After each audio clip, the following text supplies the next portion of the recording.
دلمو جا گذاشتم رو لبخند آخر تو، گفتی برمیگردم و خندیدی شکستم از تو. عکسا توی گوشیم پاک میکنم برمیگردم، یه صدای توی سرم میپرسه چرا سردی هنوزم. دلمو جا گذاشتم پیش چشمات، هر کی میخنده به من میگه تهش میگذره، اما نمیگذره برام.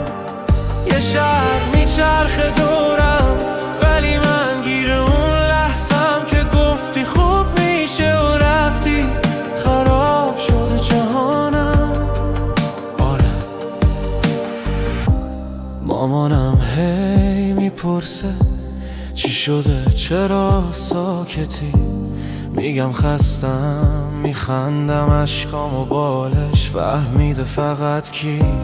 کافه هامون بی تو سرده، فنجون سر صندلی خالی، هر کی جای تو میشینه بدون تقسیم میشه مقایسی لعنتی.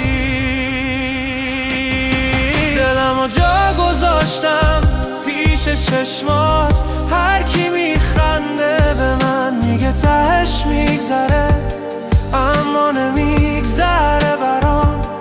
یه شهر میچرخه دورم ولی من گیر اون لحظم که گفتی خوب میشه و رفتی، خراب شده جهانم.